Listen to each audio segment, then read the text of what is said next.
The Warriors of the Rainbow Prophecy. There was an old lady from the Cree tribe named Eyes of Fire, who prophesied that one day, because of the white man's or Yonegis greed, there would come a time when the fish would die in the streams, the birds would fall from the air, the waters would be blackened, and the trees would no longer be. Mankind as we would know it would all but cease to exist. There would come a time when the keepers of the legend, stories, culture rituals, and myths, and all the ancient tribal customs would be needed to restore us to health. They would be mankind's key to survival. They were the warriors of the rainbow.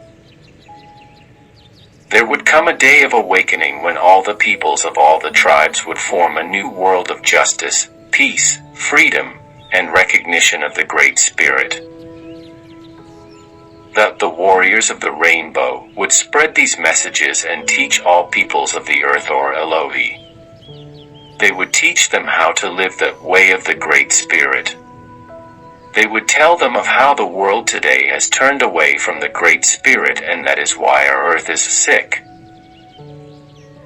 The warriors of the rainbow would show the peoples that this ancient being, the Great Spirit, is full of love and understanding, and teach them how to make the earth or Elohi beautiful again.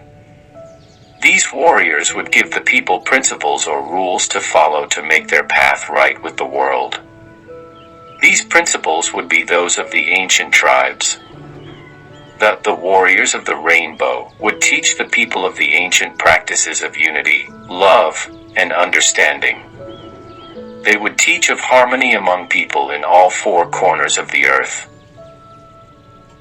Like the ancient tribes, they would teach the peoples how to pray to the Great Spirit with love that flows like the beautiful mountain stream and flows along the path to the ocean of life. Once again, they would be able to feel joy in solitude and in councils. They would be free of petty jealousies and love all mankind as their brothers, regardless of color, race, or religion.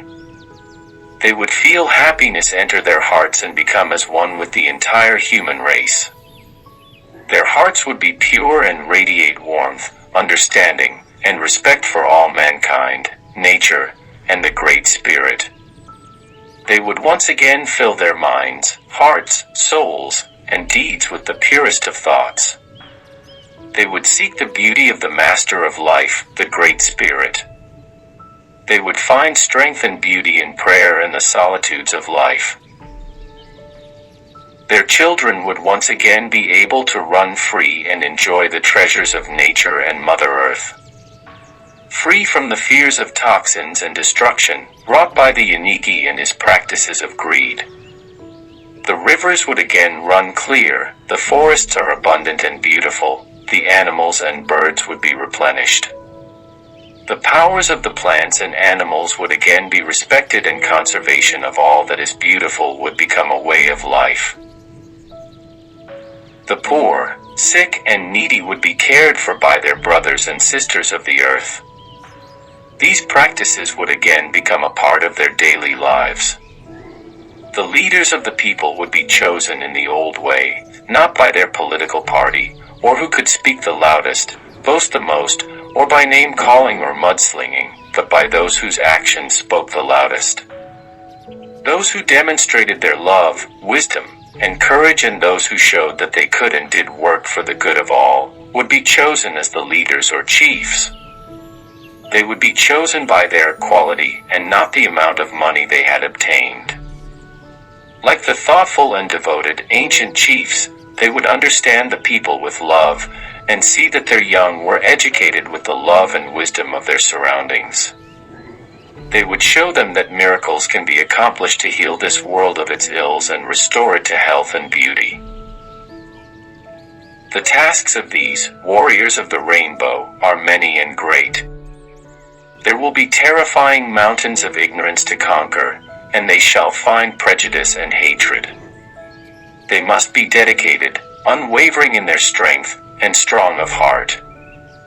They will find willing hearts and minds that will follow them on this road of returning Mother Earth to beauty and plenty once more.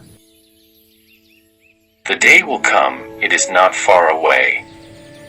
The day that we shall see how we owe our very existence to the people of all tribes, the warriors of the rainbow, that have maintained their culture and heritage.